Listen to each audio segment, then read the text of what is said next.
pessoal de casa, estamos aqui em mais um podcast Protagonistas do Futuro e estamos com a professora Maís. Bem-vinda! Muito obrigada! Hoje a gente vai fazer algumas perguntas para você. Bom, principalmente, como você chegou em Marabá? Primeiro eu quero agradecer o convite e dizer que eu estou muito feliz, muito satisfeita de ser entrevistado por vocês dois. Respondendo a sua pergunta, né? Como eu cheguei a Marabá? Eu sou do interior de São Paulo, uma cidade chamada Franca, e eu vim para Marabá porque eu fiz um concurso público, né, para ser professora, docente do Magistério Superior na Unifesp, que é uma universidade pública federal. Eu fui aprovada e vim para cá. Já faz 6 anos que eu moro em Marabá. Bom, como foi a sua adaptação? Eu gostei muito de Marabá, gostei muito. Desde os primeiros meses que eu estive aqui, né, que eu vim de mudança para cá. No início eu vim sozinha, só eu e meu filho, meu marido não pôde me acompanhar. Então o primeiro ano eu passei aqui sozinha. Mas eu gostei muito, me adaptei muito bem, fui muito bem recebida. As pessoas daqui são muito acolhedoras. Eu não tive problema nenhum de adaptação, gostei muito. Bom, você se comunicou muito aqui em Marabá? Eu me comuniquei muito e eu me comunico muito o tempo todo.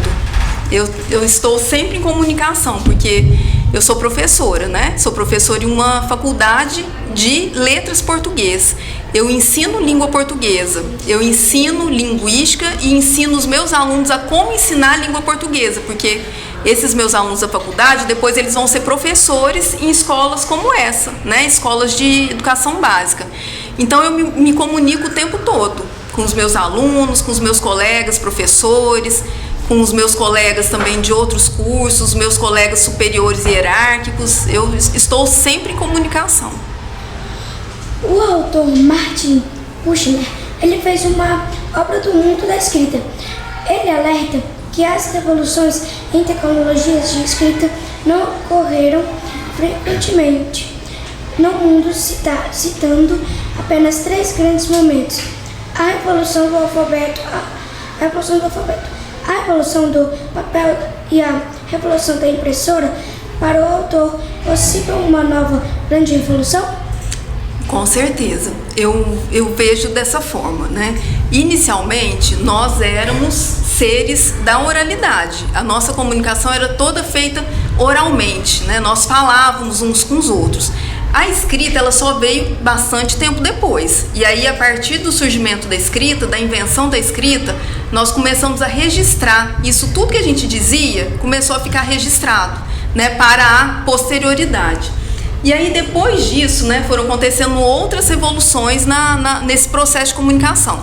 Então, um momento muito importante também foi a invenção da imprensa, né? Porque com a invenção da imprensa, foi possível divulgar, popularizar o conhecimento que era produzido, porque antigamente era feito tudo à mão, era tudo manuscrito.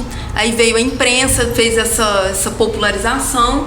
E hoje, né, com as tecnologias, as TIDIC, né, que a gente chama, tecnologias de informação e de comunicação, eu acho que está tudo muito potencializado. As coisas acontecem de uma maneira muito rápida. As pessoas têm acesso ao conhecimento, à produção científica, à produção acadêmica, às informações de maneira geral, de uma forma muito rápida, né? Não só aqui, mas o que acontece aqui localmente, as pessoas no exterior, as pessoas que estão em outros países.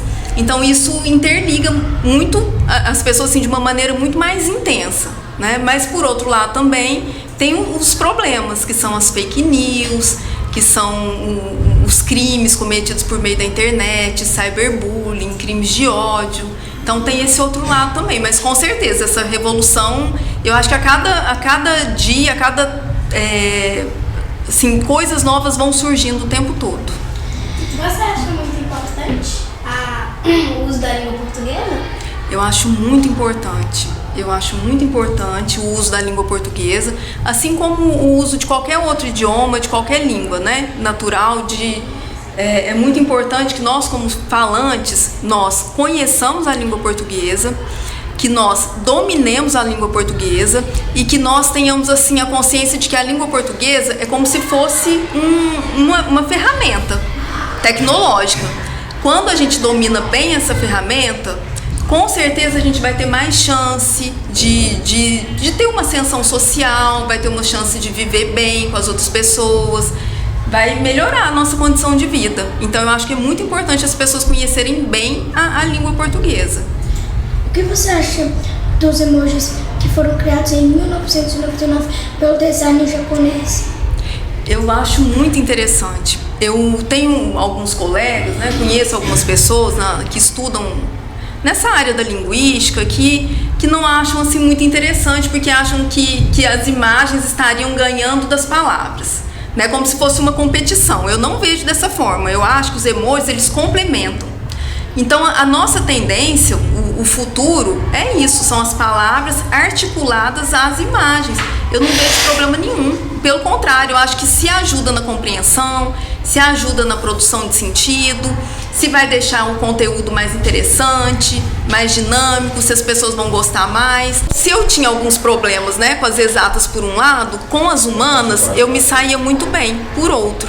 Eu acho que isso é normal, natural, né? Eu acho que nem todo mundo é bom em tudo o tempo todo. Antigamente, a gente usava a linguagem formal. Hoje em dia, a linguagem informal, você acha que é interessante que a gente aprenda isso na sala de aula? Sim, eu acho que é importante. Gabriel, a gente tem que pensar o seguinte: existem situações diferentes de comunicação.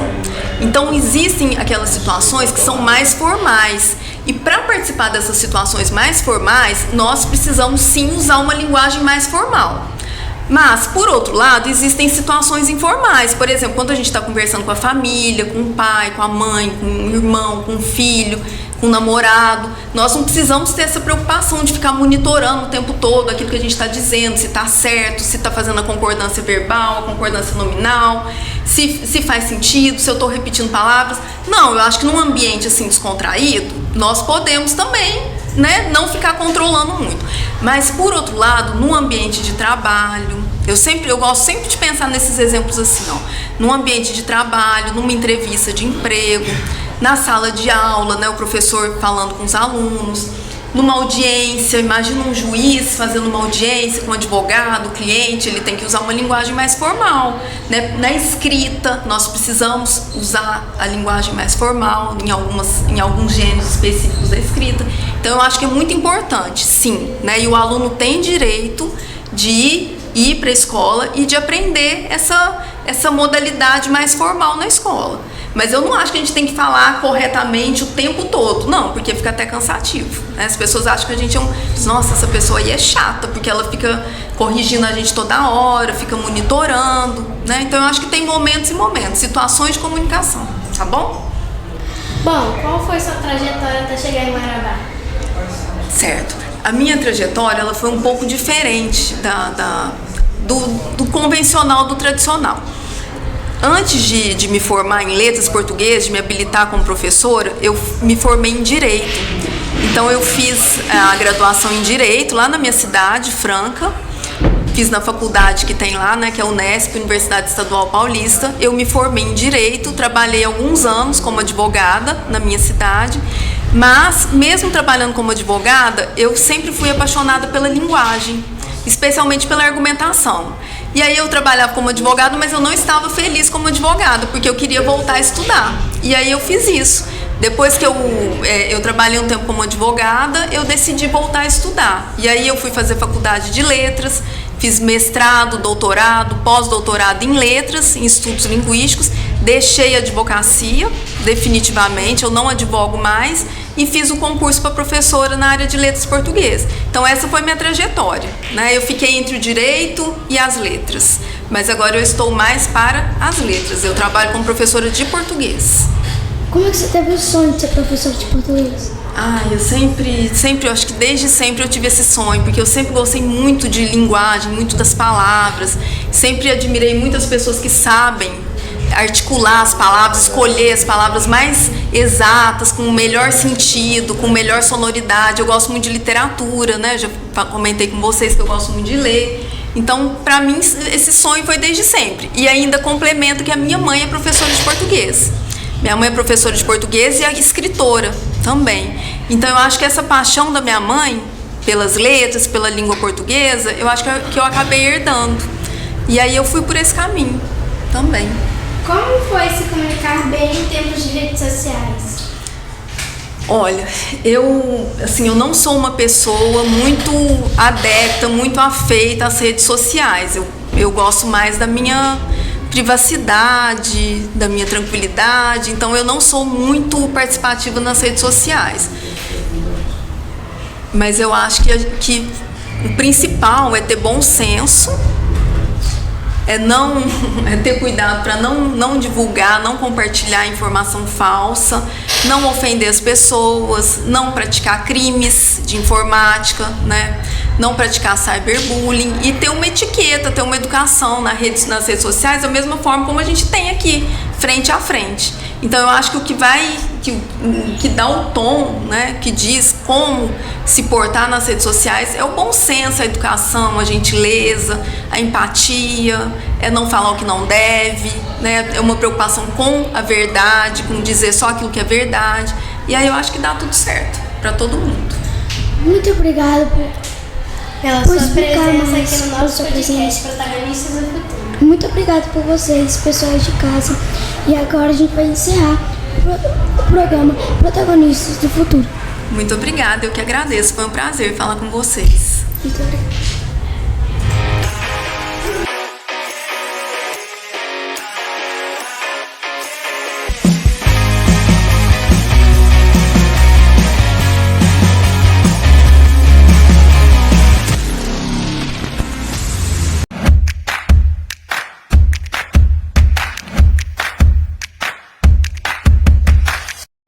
Fala galera, iniciando o bloco 2 aqui do podcast Protagonistas do Futuro. E hoje eu estou aqui com a minha colega Giovana. Oi, eu sou a Giovana Medeiros, do 8º ano, e eu também estou aqui com um podcast junto com a professora Maísa, né? Como que foi o primeiro bloco, a experiência? O primeiro bloco foi ótimo, adorei a experiência, gostei muito das crianças, né, que me entrevistaram, me senti muito bem, muito à vontade. E eu acho que agora vai continuar sendo assim, vai ser muito bom também. Bom, qual é a importância do uso da língua portuguesa nos dias de hoje? Qual você acha que é? Certo. Como eu já vinha falando sobre isso, né, um pouco sobre isso, eu acho que é muito importante que nós, falantes de uma língua, conheçamos essa língua muito bem, porque ela é nossa ferramenta, ela é nosso instrumental. À medida que nós conhecemos essa língua, que nós conhecemos estratégias de como nos comunicar, de como interagir, eu acho que as nossas oportunidades, as nossas chances de ascensão social, de melhorar na vida, de ter uma carreira melhor, se relacionar melhor com as pessoas, eu acho que tudo isso vai melhorando também. Então, na minha opinião, eu vejo a língua portuguesa dessa forma, como uma ferramenta, um instrumental que nos permite ter uma vida melhor. Quanto mais nós conhecemos a nossa língua, quanto mais nós dominamos estratégias de comunicação, de interação, melhor nós vamos nos sair na nossa vida social, profissional. Na sua opinião, qual o melhor tipo de linguagem? A não verbal ou a verbal? Eu não gosto muito assim de colocar em choque, em confronto, uma de um lado e a outra de outro lado. Eu vejo as duas coisas como complementares. Uma complementa a outra, tudo a serviço da interação, né? Então, se nós podemos utilizar a linguagem verbal juntamente com a linguagem não verbal, se é possível, né, se a situação de comunicação nos permite, eu acho excelente, acho ótimo, né? Eu acho que está a nosso serviço, a nosso favor.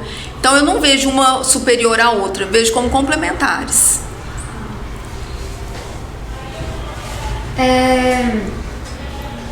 Como que nós podemos nos comunicar bem nas redes sociais hoje em dia? Sim, eu estava refletindo sobre isso, né, agora há pouco. Eu acho que nas redes sociais, assim como na nossa vida mesmo, né, presencial, nossa vida de carne e osso, eu acho que o que vai dizer é o nosso bom senso. Então, da mesma forma como nós temos que ter bom senso aqui nas nossas relações presenciais, nós temos que ter também nas redes sociais.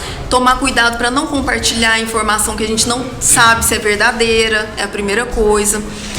Tomar bastante cuidado para não ofender as pessoas, para não difamar, para não dizer atribuir coisas, ações às pessoas que a gente não sabe se elas praticaram ou não. Então eu acho que tudo isso todo esse cuidado que a gente tem na nossa vida mesmo, de carne e osso, a gente tem que ter também nas redes sociais, né? Muita educação, muita gentileza, tem que ter cuidado e, assim, tentar, né, filtrar aquilo que a gente compartilha, aquilo que a gente passa pra frente, sempre nesse sentido de pensar no bem, pensar em aprimorar, em melhorar a nossa interação, né? Jamais em difamar, jamais em destruir a reputação do outro. Pois é, ultimamente na internet a gente tem muita facilidade para aprender também, mas eu acredito que a gente tenha para, como que eu posso dizer, tipo, relaxar muito na internet, sabe? Sim. E eu acredito que isso entra também na escrita. Sim. Então, que cuidados você acha que a gente pode ter para, como que eu posso dizer, sabe a questão de abreviatura, o uso do corretor automático, que cuidados você acha que a gente pode ter para não... Eu entendi, para não levar essa forma mais... Para levar para nossa escola, para nossas redações para o futuro. Certo. Olha, eu sou uma professora que eu não gosto, assim, de ficar impedindo muitos alunos, não gosto de ficar controlando, regulando. Eu acho que isso tudo é da vida, né? Então vocês vão ter uma vida nas redes sociais, vocês vão para a internet, não tem como fingir que isso não existe. E aí eu vejo que o nosso papel como professor de língua, né, mais especificamente de língua portuguesa, é tentar mostrar para o aluno que existem diferentes situações de comunicação. Então, quando você está nas redes sociais, se você começar a falar de maneira, né, da maneira formal, seguindo a norma padrão, sem abreviar, você acaba se tornando uma pessoa chata, cansativa. As pessoas nem esperam você terminar de escrever, a sua postagem não vai ter o alcance que você quer, porque lá nas redes sociais a linguagem utilizada é diferente. Então você tem que saber isso, né? Lá nas redes sociais. E aí o professor faz o quê? Ele tem que deixar bem claro, olha, lá nas redes sociais é uma situação. Aqui na sala de aula é uma situação formal, vocês vão fazer uma prova de redação do Enem, que vocês vão ser avaliados, né, segundo 5 competências, e uma delas é a linguagem. A competência número 1, né, é justamente o domínio da norma. Então, são situações de comunicação diferentes. E eu acho que nós, como falantes de língua portuguesa, nós temos essa capacidade de mudar a chave, sabe? Virar a chave. Olha, eu estou na rede social, eu estou falando com um amigo muito próximo, eu vou relaxar um pouquinho. Agora não, olha, agora eu estou numa entrevista, agora eu estou numa situação que eu estou pleiteando um emprego, olha, eu estou fazendo uma redação de concurso, né? E aí a gente tem que ter essa visão. Eu já tenho ideia. Bom, eu fiquei sabendo que você é graduada em Direito e em Letras, né? Sim. Mas em Direito você era advogada, certo? Certo. Por que você resolveu mudar de Direito e para Letras, para a língua portuguesa? Certo. Eu me graduei em Direito inicialmente e trabalhei alguns anos como advogada na minha cidade, que é Franca, no interior de São Paulo. E aí, durante esse tempo que eu trabalhei como advogada, eu percebi o poder da linguagem para decidir até mesmo a ação judicial. Então, o que eu comecei a observar? Que muitas vezes, em um processo judicial, nem sempre aquele que está do lado da verdade é o que vai ser o vencedor no final da ação. Eu comecei a perceber que em algumas situações, o que determinava quem ia vencer a causa não era a verdade em si, mas era a estratégia utilizada. Então, muitas vezes às vezes eu assistia julgamento no tribunal do júri e falei assim, não, esse réu vai ser condenado. E aí, depois de assistir, das coisas todas acontecerem, as provas serem produzidas, de ter aquela sessão de julgamento, o advogado fazer a defesa, o promotor fazer a acusação, às vezes eu já dava a situação como perdida, esse réu vai ser condenado. E aí o advogado conseguia fazer ali uma reviravolta e às vezes esse réu ser absolvido, né, os jurados votarem pela absolvição. E eu sempre fui muito atenta a isso. E aí eu comecei a pensar, falei assim, olha, eu acho que isso está muito relacionado à linguagem, mais especificamente ao uso de estratégias argumentativas. E aí eu quis estudar argumentação a fundo. foi onde eu voltei a estudar. Eu fiz a graduação em letras, fiz mestrado, doutorado, pós-doutorado em letras, em linguística mais especificamente, estudando a teoria da argumentação, e sempre, até hoje eu faço isso, sempre aliando os meus estudos da linguística com os estudos do direito. Hoje eu desenvolvo um projeto de pesquisa que eu estudo, eu analiso, investigo crimes de feminicídio, processos que vão tratar ali de crimes de feminicídio, mas eu estudo sob o ponto de vista da linguagem. Eu tento entender a argumentação utilizada pelas partes do processo, eu tento entender como que essa argumentação ela pode ser melhorada, eu tento levar isso depois para a sala de aula, para os alunos da educação básica, que eu tenho projetos também de extensão, para levar esse conhecimento para os alunos.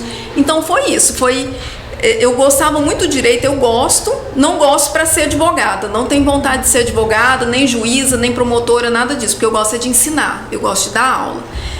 E gosto mais ainda de observar a linguagem, por isso eu deixei meu trabalho como advogada e fui estudar letras e fui ser professora de letras. É isso. Ok.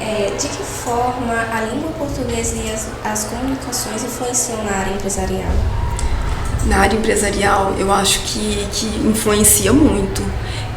Não só na área empresarial, eu acho que em qualquer área profissional, mas na área empresarial é muito importante também que os sujeitos, as pessoas que vão trabalhar ali nessa área, é muito importante que eles dominem também, o idioma, que eles saibam usar a língua portuguesa a favor deles, que saibam argumentar, que saibam escrever bem, que saibam falar bem, porque precisa divulgar os produtos, precisa saber divulgar. Então eu acho que é muito importante para essa área também. Bom, você pode contar um pouco sobre a sua história de vida? A minha história de vida? Sim, eu vou... minha história de vida assim, um pouco longa, mas eu vou enxugar, tá? Como eu falei para vocês, eu sou do interior de São Paulo, de Franca. Eu fiz minha graduação lá em Direito. Depois eu quis voltar a estudar, então eu fui para a área de letras português e aí eu fui fazer essa graduação em Minas Gerais, em Belo Horizonte. Aí eu fiz a graduação, fiz o mestrado, o doutorado em Belo Horizonte, conheci meu marido lá que é mineiro, casei e fiquei morando em Belo Horizonte, Fiquei morando em Minas Gerais. Tanto é que as pessoas acham que eu sou mineira. A maior parte das pessoas acha que eu sou mineira, não acha que eu sou paulista. Porque eu acho que a forma como eu falo, minha pronúncia, que o pessoal chama de sotaque, eu acho que é muito mineiro, mas é por causa dessa convivência com meu marido, muitos anos morando em Minas Gerais, e tem hora que eu até esqueço que eu sou paulista, tem hora que eu acredito também que eu sou mineira. Bom, e aí, depois dessa formação de mestrado, doutorado, pós-doutorado, eu fiz um concurso público para dar aula aqui na Unifespa. E aí eu fui aprovada, vim pra cá, já faz 6 anos que eu tô aqui. Ok. Maísa. Somos muito gratos pela sua presença aqui no podcast Protagonistas do Futuro. Agradecemos muito mesmo sua presença e sua dedicação para vir até aqui. Obrigada. E aqui encerramos o segundo bloco do Protagonistas do Futuro. Até. Obrigada.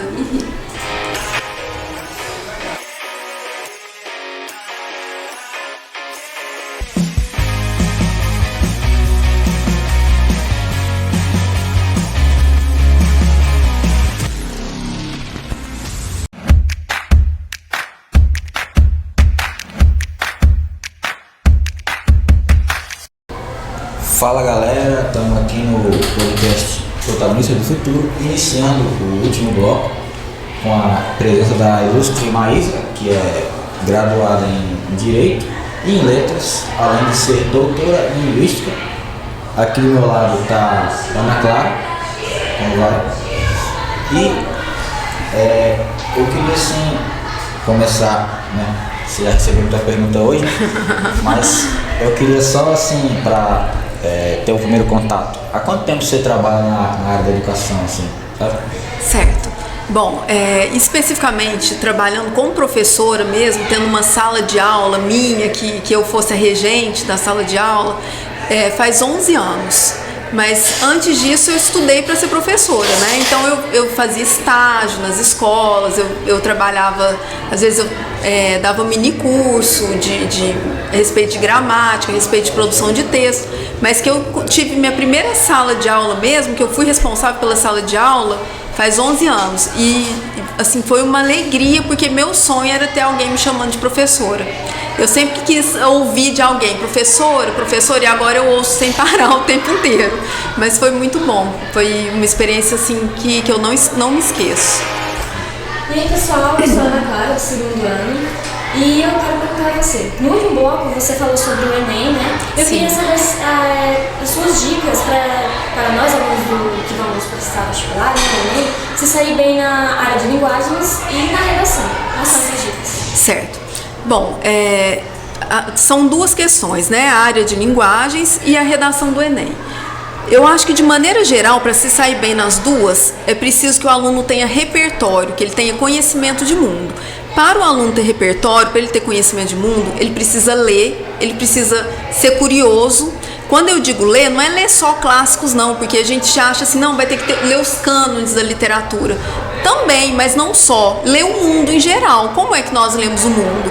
Nós lemos o mundo quando nós assistimos filmes, assistimos séries, quando nós conversamos com outras pessoas diferentes de nós, quando nós frequentamos lugares diferentes. Tudo isso também é leitura, né? Então eu acho que o aluno precisa muito de repertório e ele precisa saber mobilizar esse repertório.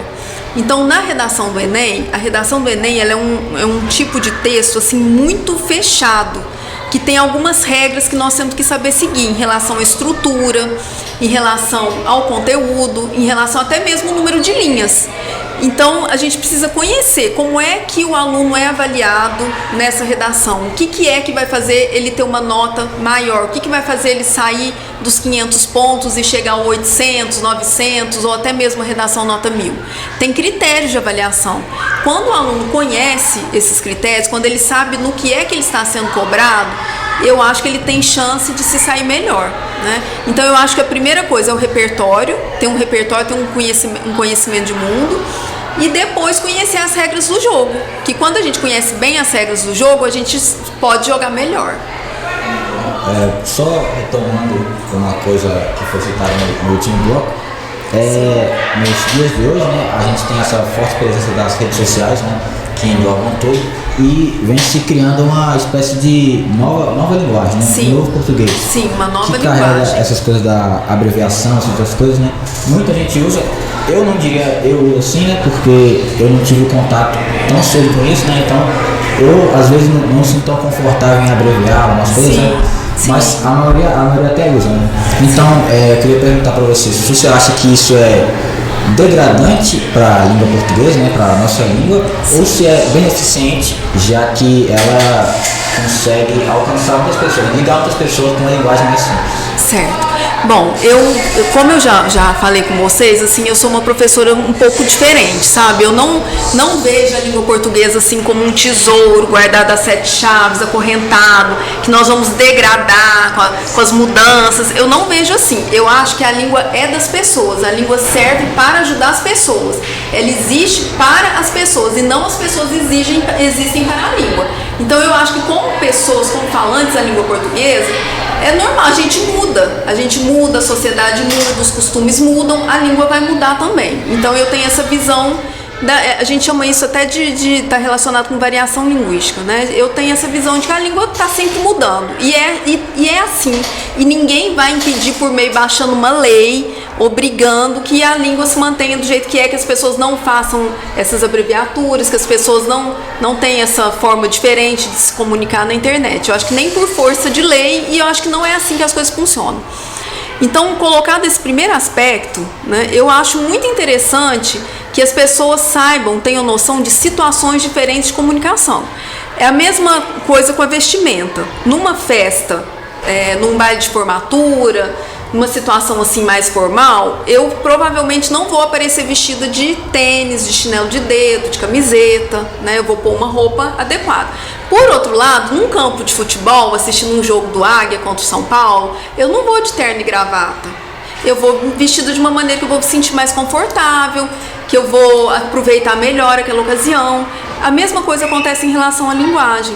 Existem momentos que nós precisamos ter uma postura mais formal, que nós precisamos monitorar mais, pensar no que nós falamos, né?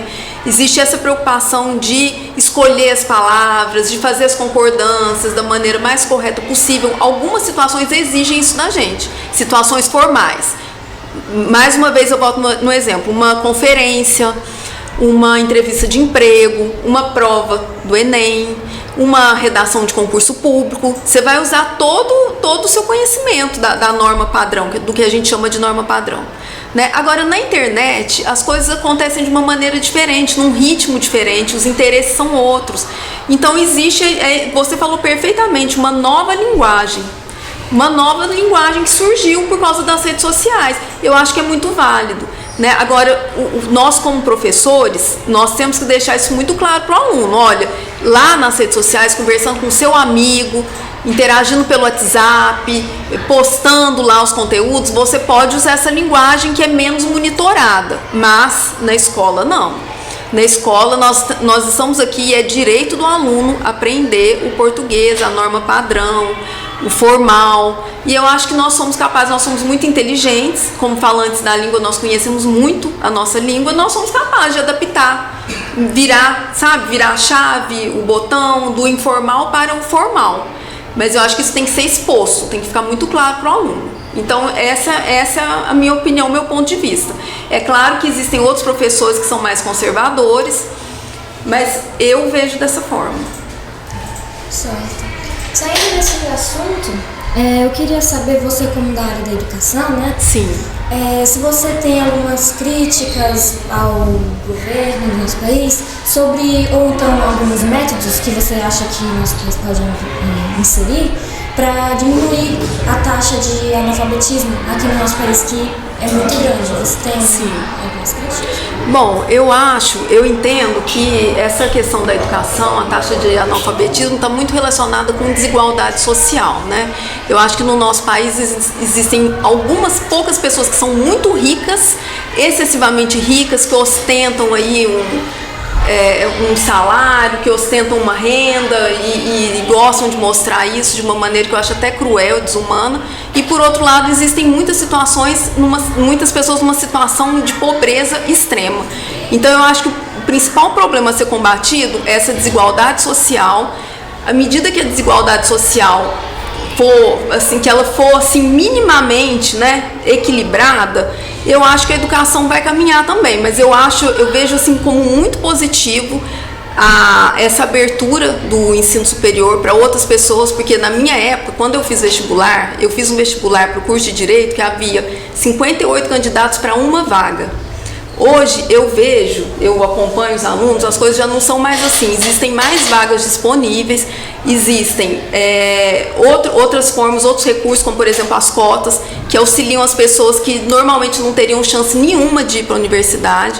Então eu acho que nesse sentido a gente caminhou muito. Eu já falei sobre isso com vocês também, eu sou professora numa universidade pública federal e eu tenho na minha sala de aula, eu tenho alunos os mais diversos possíveis. Eu tenho alunos indígenas, eu tenho alunos quilombolas, tenho alunos negros, tenho alunos PCD, eu tive um aluno cego, eu tenho um outro aluno que é baixa visão.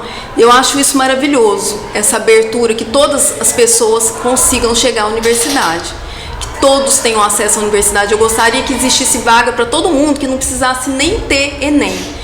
Eu acho que o certo seria, terminou o terceiro ano do ensino médio, se a pessoa deseja fazer um curso superior, que apenas se matricule. Eu não acho que não seria, que o ideal seria que não tivesse nem que fazer uma prova. Olha, a sua vaga está garantida, é sua. Né? Eu acho que quem sabe um dia a humanidade, o mundo chegue nesse nível, né? Seria o meu sonho. Voltando assim para a parte da educação, a senhora percebe um certo desinteresse assim dos alunos novos, né, com o cerne da língua portuguesa, né, com as coisas mais clássicas, com as coisas mais importantes, né, as coisas de regras, que a gente vê, por exemplo, aqui na escola, menos, né, a matéria de português, né, muita gente olha e fala, nossa, isso não tem motivo, né, por que eu tenho que colocar o se aqui, para que eu tenho que usar essa palavra aqui nesses pontos, né? Sim. Então, como que a senhora acha, né, que Sim. pode criar um interesse maior? Olha, antes de eu trabalhar na universidade pública, eu fui professora também no ensino básico. Eu já dei aula para todas as turmas, desde a educação infantil até o 3º ano do ensino médio. E para algumas turmas, eu ficava responsável com a disciplina de gramática. Eu ficava responsável por ensinar a norma gramatical. E em outras turmas, eu trabalhava produção textual. E aí eu percebia que no meu trabalho com produção textual, eu era assim mais bem sucedida. Eu notava um interesse maior dos alunos do que numa disciplina da gramática pela gramática. Então Maísa, né, a minha opinião é que a gramática ela é muito importante, mas ela tem que ser ensinada junto com o texto. Eu não acho que para escrever bem, para falar bem, para saber se expressar bem, o aluno basta que ele conheça as normas de gramática. Eu acho que precisa sim das normas de gramática, mas a norma de gramática ela é um dos aspectos. Nós precisamos saber como usar, nós precisamos conhecer e trabalhar com a linguagem em uso. E a forma de trabalhar com a linguagem em uso é focar no texto, né? Você conseguir articular, você conseguir organizar as ideias de uma maneira lógica, de uma maneira convincente, persuasiva. E eu acho que à medida que mas isso também não é uma coisa só do professor, o problema não é o professor, o problema são as regras que vêm de cima, né, do currículo que o professor tem que seguir, das normativas, né, do que vem de cima aí. Então, à medida que o professor ele tem liberdade para trabalhar as normas de gramática a serviço do texto, eu acho que a disciplina se torna mais interessante. Então, eu notava que quando eu tinha oportunidade, né, a gente trabalhava muito com produção textual, fazia encenação, lia os livros, não só os clássicos, mas livros que os alunos às vezes indicavam, porque às vezes a gente abria para o aluno escolher o livro que ele queria ler, para fazer os trabalhos, sair um pouco dessa avaliação muito tradicional, sabe? Às vezes, assim, quando eu estudava, eu sempre gostei muito de ler. Então, quando eu ia fazer prova de livro, para mim era um privilégio, porque eu falava, nossa, eu tô lendo e ainda vou fazer a prova, eu não preciso nem estudar, eu vou fazer a prova de uma coisa que eu gosto, né? Mas eu sei que não é assim. Então, essa forma de avaliar, assim, muito tradicional, você acaba de ler o livro, você tem que responder quem, como, quando, onde, porquê, o desfecho. Eu acho que tira um pouquinho da alegria, do prazer de aprender. Então, eu gosto, assim, de ensinar mais voltado para a realidade mesmo, né? Da forma, a gente quando a gente fala, quando a gente escreve alguma coisa, a gente produz por meio de texto, não é por meio da regra. Então, eu vejo sempre a necessidade de conjugar, de aliar o estudo da regra, da gramática, com o uso da língua. E aí eu acho que a disciplina se torna mais agradável, mais atrativa. Não sei, né? Às vezes tem que perguntar para os alunos se é de fato, né? Mas eu vejo dessa forma. Você pode falar mais sobre os critérios de avaliação do Enem, assim, competências lá da redação? Sim, posso sim. Bom, então, olha só como a questão dos critérios da redação do Enem vão comprovar isso que eu falei a respeito da gramática.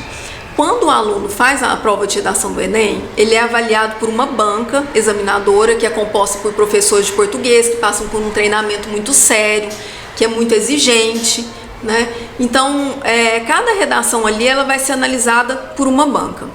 Quais são os critérios que essa banca utiliza para analisar? Não tem nada de achismo, não tem nada de tão subjetivo assim, não. Nós temos que nos ater aos critérios. O primeiro critério é justamente a adequação do texto, essa linguagem formal e a norma padrão, que vale 200 pontos. Então, são 5 critérios. Um é a norma. Vocês estão vendo como a gramática não é tudo? A gramática é uma parte, ela é muito importante, mas ela é uma parte. A segunda parte é a estrutura do texto dissertativo argumentativo. Como é a estrutura da redação do Enem?